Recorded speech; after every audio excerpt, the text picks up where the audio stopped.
Price Lord. எல்லாரும் கர்த்தருக்குள்ள சந்தோஷமா இருக்கீங்களா? நானும் கர்த்தருக்குள்ள ரொம்பவே சந்தோஷமா இருக்கேன்.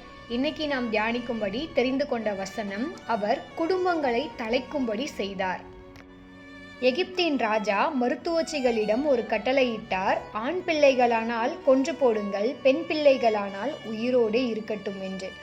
மருத்துவச்சிகளோ ராஜாவிற்கு செவி கொடாமல் தேவனுக்கு பயந்து ஆண் பிள்ளைகளை உயிரோடு காப்பாற்றினார்கள்.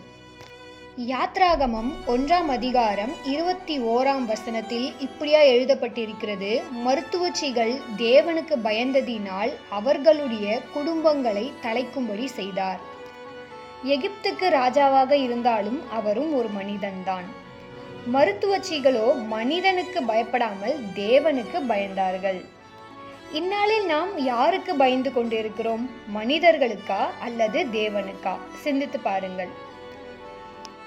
உங்க குடும்பத்துல ஆசீர்வாதம் இல்லையா? இன்னும் குடும்பத்துல வளர்ச்சி நிலை காணப்படலையா? அல்லது குடும்பம் இன்னும் முன்னேற்றத்துக்குள்ள கடந்து போகலையா? இந்த நாளில் சிந்தித்து பாருங்கள், நீங்கள் யாருக்கு பயந்து கொண்டிருக்கிறீர்கள்?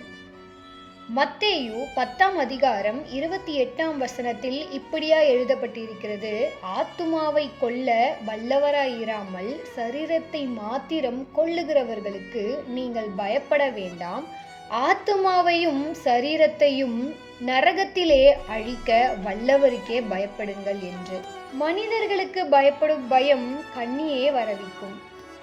சிந்தித்து பார்த்து செயல்படுவோம். கர்த்தர் தாமே நம் அனைவரையும் ஆசீர்வதிப்பாராக. ஆமேன்.